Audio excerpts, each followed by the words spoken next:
Di antara sunyi padang pasir dan desir angin yang membawa jejak peradaban Islam, lahirlah seorang pencari cahaya. Ia bukan sekadar manusia biasa, melainkan jiwa yang menembus batas lahir dan batin, menyelami kedalaman makna kehidupan.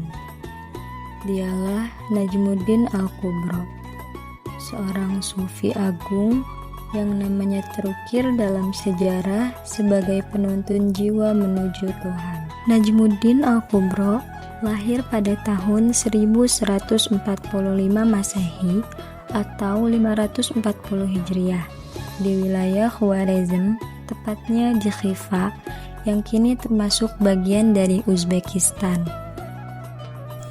Sejak muda, ia menunjukkan kecerdasan luar biasa dan ketertarikan mendalam terhadap ilmu agama. Ia memulai perjalanan intelektualnya dengan mempelajari hadis, fikih, dan ilmu kalam sebagaimana tradisi ulama pada masanya. Namun, di balik ketekunan intelektual itu, tersimpan kegelisahan batin yang mendorongnya untuk mencari makna hakikat kehidupan yang lebih dalam.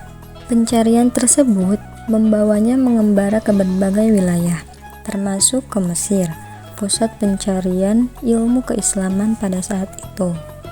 Di sana, ia bertemu dengan para sufi besar dan mulai mendalami tasawuf secara serius. Najmuddin Al-Kubro berguru kepada tokoh-tokoh spiritual terkemuka hingga akhirnya memperoleh pengakuan sebagai seorang mursyid atau guru spiritual. Dari sinilah perjalanan rohaninya mencapai titik kematangan, dan ia mulai membimbing para murid dalam menempuh jalan menuju Tuhan. Sebagai seorang sufi, Najmuddin Al-Kubro memiliki pendekatan yang khas dalam memahami pengalaman spiritual. Ia menekankan pentingnya kesadaran batin, pengalaman cahaya rohani, serta tafsir simbolik terhadap pengalaman mistik seperti mimpi dan ilham. Pemikirannya tertuang dalam berbagai karya penting, seperti Fawa'i Al-Jamal wa Fawati Al-Jalal dan Usul Asharah, yang hingga kini menjadi rujukan dalam studi tasawuf. Ia juga dikenal sebagai pendiri tarekat Kubrawiyah, sebuah tarekat yang berkembang pesat di Asia Tengah, Persia, hingga India. Keistimewaannya dalam mendidik murid membuatnya dijuluki sebagai pembentuk para wali atau wali taras. Namun, kehidupan Najmuddin Al-Kubro tidak hanya dipenuhi dengan ketenangan spiritual. Pada masa akhir hidupnya, wilayah Khwarezm diserang oleh pasukan Mongol dalam peristiwa besar yang dikenal sebagai Mongol Invasion of Khwarezmia. Dalam situasi genting itu, ia memilih untuk tidak melarikan diri. Ia tetap tinggal bersama masyarakatnya dan bahkan turut berjuang melawan invasi tersebut.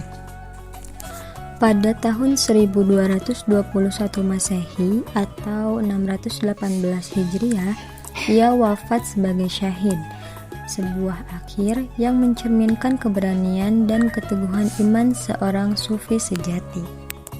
Warisan Najmuddin Al-Kubro tidak berhenti pada masanya. Ajarannya terus hidup dalam tradisi tasawuf, terutama melalui tarekat Kubrawiyah yang berkembang luas.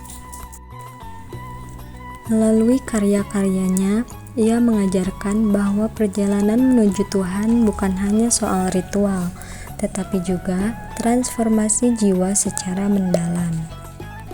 Banyak muridnya yang kemudian menjadi tokoh besar dalam dunia tasawuf, menyebarkan ajaran gurunya ke berbagai penjuru dunia Islam. Ia dikenang bukan hanya sebagai seorang ulama, tetapi juga sebagai penjelajah jiwa yang menunjukkan bahwa jalan menuju Tuhan adalah perjalanan cinta, kesadaran, dan juga pengorbanan.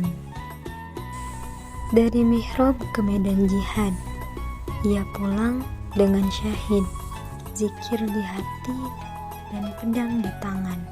Itulah Najmuddin Al-Kubro, seorang sufi yang membuktikan bahwa zuhud tak pernah lemah.